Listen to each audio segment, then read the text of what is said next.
ready with me cushion này make up ឬក៏អន្តើគឺវាស្រួលហើយដល់មើលវាអត់សូវកាហាយមកផងដល់ខ្ញុំក៏សោះរងថ្ងៃ10ហើយស្អែកយើងទៅដល់យើងសម្រាប់ឲ្យយកពេលដូចជាគេគឺវាសម្រាប់ getting to video ដល់គ្នាតើស្គាល់ខ្ញុំទេខ្ញុំឈ្មោះចាន់បូម៉ៃ welcome to my vlog អញ្ចឹង vlog ថ្ងៃនេះគឺ get ready with me and have a night routine with me សូឥឡូវយើងដាក់វល់ចេញសិនខ្ញុំថាពេលពាក់ទៅវាលើកមុខយើងណាអ្នកនរគ្នា you should try this one យាយមែនឥឡូវខ្ញុំដោះកវល accessory ឲ្យអស់ហើយគឺយើងមកធ្វើការដោះ contact lens អ្នកនរគ្នាព្រោះថ្ងៃនេះខ្ញុំពាក់ lens អញ្ចឹងទៅគឺនេះគឺវារៀងត្រូវការដោះ contact lens នេះខ្ញុំពាក់ស្រួលខ្លួនខ្លាំងមែនតើឡើងស្ដោងហើយស្រួលខ្លួនហ្មងអត់ទៅអីគាត់ថាភ្នែកខ្ញុំវារៀងមញោប no sponsor អ្នកនរគ្នាភ្នែកខ្ញុំគឺវារៀងមញោបហើយមានអាស៊ីម៉ាទៀតអញ្ចឹងពាក់ទៅវាអត់ច្បាស់ 100% វាច្បាស់បានត្រឹម50ទៅ 60% ទេបើតែបើសិនជាអ្នកនរគ្នាចង់បានជាមួយ contact lens នៅស្រួលពាក់ខ្ញុំមាន recommend contact lens ដែលខ្ញុំពាក់នេះហ្មងនេះគឺវាស្អាតមែនតើអ្នកនរគ្នាហើយវាលក្ខណៈបែបធម្មជាតិហើយមើលវិញទៀតគឺអត់ទៅហាយភ្នែកអត់ផ្សារភ្នែកអស់ឲ្យតែយើងធ្វើការណែនាំឲ្យតែយើងធ្វើតាមការណែនាំមកគេ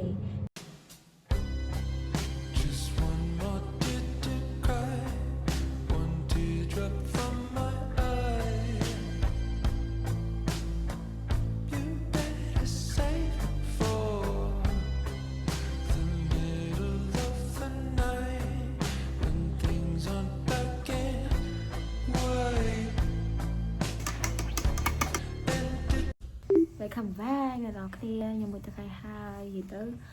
មួយទឹកហើយអញ្ចឹងខ្ញុំមកធ្វើ skin care តែខ្ញុំមក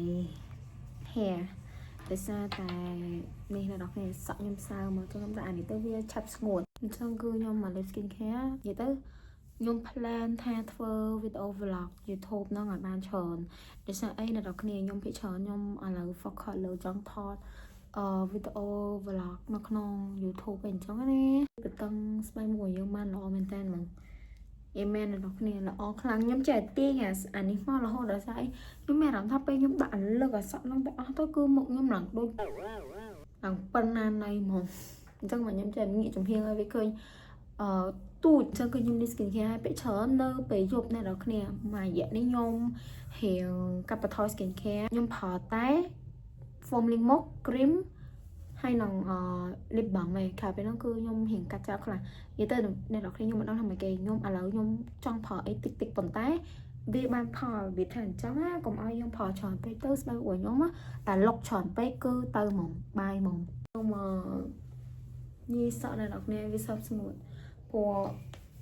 ខ្ញុំកក់សក់ថ្ងៃហ្នឹង2ដងបាត់ហើយភ័ក្រខ្ញុំវាសួរខ្ញុំថាចាកក់សក់ហងៃចឹងខ្ជិលអត់ខ្ញុំថាខ្ជិលប៉ុន្តែមកឲ្យខ្ញុំគេទាំងសក់ខ្ញុំមកពីក្រៅអីអញ្ចឹងណាគឺខ្ញុំប្របាក់នៅជើងខ្ជិលឡើងទៀតខ្ញុំនិយាយមែនខ្ញុំខ្ជិលអ្នកនរគ្នាពេលខ្លះខ្ញុំអត់ចង់កក់ទេដោយសារអីអាយើងកក់មួយជុំឯណាអាងុំនៅចាំឲ្យស្ងួតសក់ហ្នឹងទៀតអូខ្ញុំខ្ជិលហ្មងអ្នកនរគ្នាឃើញអត់សក់យើងណាខ្ញុំព្រមអាកាម៉ានេះគឺលឿនហ្មងអ្នកនរគ្នាគឺវាសង្កត់ថាវាស្ងួតបាន30ទៅ40% នេះ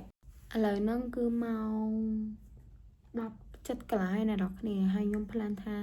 edit footage របស់ខ្ញុំនេះហើយខ្ញុំនឹងចូលគេងព្រោះដោយសារតែ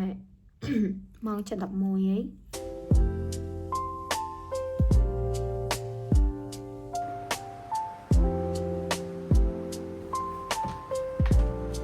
ចឹងឥឡូវខ្ញុំមិនរៀបសរុបសក់អ្នកគ្នាព្រោះដោយសារតែ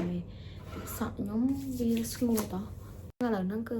ខ្ញុំរៀបសរុបសក់លេបអីហើយហ្នឹងគឺម៉ោង10:52 នាទីហើយអ្នកនរគ្នាវារៀង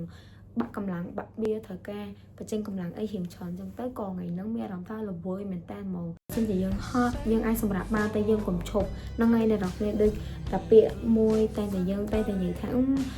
ហត់គេមក present វាអញ្ចឹងណាអ្នកនរគ្នាអញ្ចឹងបើសិនជាអ្នកនរគ្នាការងារណាដែលយើងអាច slash ទុកបានយើង slash ទុកថ្ងៃហ្នឹងសិនស្អែកឡើងចាំយើងធ្វើបន្តទៀតបើអញ្ចឹងទេគឺរាងកាយរបស់យើងអ្នកនរគ្នាធម្មតាទេមិនថាអីក៏ដោយអ្នកនរគ្នាក៏ចេះហត់ក៏ចេះរបៀប error មកផ្លែដែរអញ្ចឹងបើសិនជាយើងហត់ហើយយើងសម្រាប់យកពេលមកគេងហើយស្អែកឡើងយើងធ្វើតទៀតដល់អញ្ចឹងវីដេអូរបស់ខ្ញុំក៏មានតែប៉ុណ្្នឹងដែរសូមអ្នកនរគ្នាចូលចិត្តហើយអ្នកនរគ្នាកុំភ្លេចជួយ like ជួយ share ជួយ subscribe ខ្ញុំម្នាក់មួយផងណាបាយបាយ good night